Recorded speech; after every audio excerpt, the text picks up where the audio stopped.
কষ্টের কথা আজকে বলি, আজকে যেহেতু আলোচনা এসছে নতুন করে, আমার নামে মামলা আছে, এই মামলাগুলো সরানো উচিত না? এমন কোন উপদেষ্টা কেউ ফোন করেছে আমাকে এখন পর্যন্ত যে ভাই কি হয়েছে, কোথায় আছে আপনার মামলা? আসিফ নজরুলের ওই নারী কেলেঙ্কারি করবো, তখন আসিফ নজরুল ফোন করে, ইলিয়াস আপনার কি কি আছে আমার একটু দেন। আরে বেটা, তোর কাছে আমার দেওয়া লাগবে কেন? তুই আগে চাইছিস আমার কাছে? আগে চাস নাই কেন? আগে যদি চাইতি তাহলে তোর আমি দিতাম। এরপরে আজ পর্যন্ত কেউই করে নাই, কেউ করে নাই।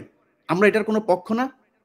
আমাদের কাছে জিজ্ঞেস করার প্রয়োজন নেই? আমাদের কোনোদিন একটা ফোন করে তো কোনো মন্ত্রণালয় থেকে ফোন করে বলে নাই যে ভাই আপনারা, আপনাদের প্রতি কৃতজ্ঞতা, বেটা চেয়ারটা তো পাইছিস আর বসে গেছিস। চেয়ার কি এমনি এমনি হয়েছে নাকি? এই বাংলাদেশে আজকে যে মানুষের যে ভারত বিরোধী যে মনোভাব, এটা ইলিয়াস, পিনাকি, কনক স্যার তারা তৈরি করেছে, এই জন্য হয়েছে।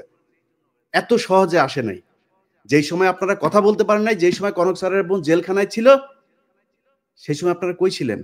কোথায় ছিলেন? কি ছিল? একটা পোস্ট করতে পেরেছেন ফেসবুকে? এখন মুখ বড় করে অনেক বিএনপির নেতাও বলে ফেলেন যে বাইরে বসে কিছু মানুষ খায়া দেয়া কাম পায় না। এই কথাটা ৭ মাস আগে বলতি, তাইলে বুঝাইতাম। ৭ মাস আগে বলিস নাই কেন?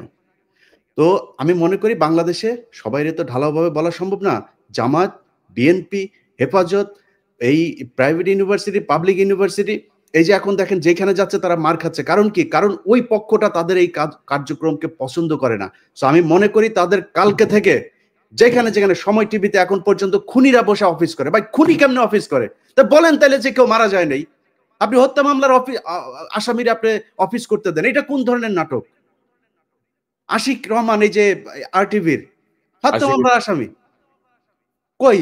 আপনি তারা ধরেন না। সো কালকে থেকে লিস্টিং করতে হবে কোন কোন অফিসে এখন পর্যন্ত হত্যা মামলার আসামিরা আছে, আওয়ামী লীগের দোষর আছে, সেই অফিসে যায় তারপরে বাই ফোর্স তাদেরকে ওইখান থেকে সরাইতে হবে।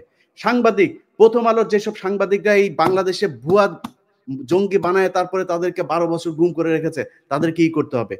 সবচাইতে বড় কাজ যেটা, সেটা হচ্ছে যারা এই 12 বছর গুম ছিল, ভাই আপনারা লোক পান না, কারে কোথায় বসাবেন, কে ভালো মানুষ? আরে ভাই ভালো মানুষের দরকার নেই, খারাপ মানুষের নিয়ে বসান। মনে করেন গুম ছিল, এরা খুব খারাপ মানুষ, ওরে নিয়ে বসান, ও যাই করুক অন্তত বিট্রে করবে না। আওয়ামী লীগকে আনার জন্য ওরা কোনো কাজ করবে না, কারণ ওরা 12 বছর গুম ছিল। এই লোকগুলির কোথাও বসানো নেই। গুম ঘরে নিয়ে যায় পরিদর্শনে, সেখানে হাসিনুর রহমানরে নিয়ে যায় না। আপনি কোন দেশে আছেন? আপনার এই ওয়াকারের গায়ে আগুন জ্বলা যায় হাসান নাসের আর আসিনুরের নাম শুনলে। আপনি কে ওয়াকার মিয়া?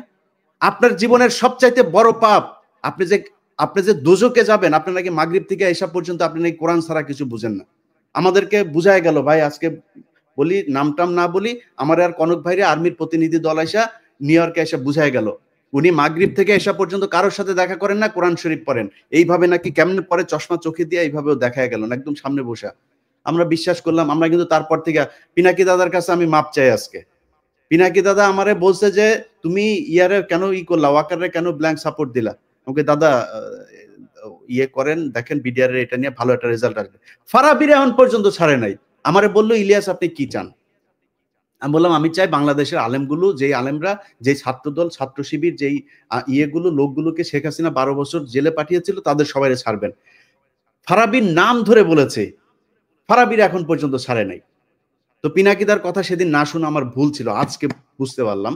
এই জন্য পিনাকিদার কাছে সরি বল।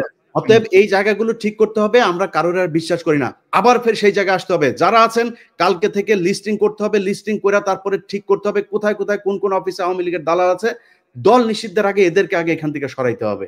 নাইলে যারা এখন এই যে আওয়ামী লীগের লোকজন দেখেন, বিএনপির ভাই এবং জামাতের ভাইদের বলি, তারা এখন আপনাদের দলে যাওয়ার জন্য পারাপারি করে না, কালকে দেখবেন সবার আগে আপনারে ধরবে। অতএব জামাত, বিএনপি কোনো দলের মধ্যে কোনো ভাগাভাগি নাই।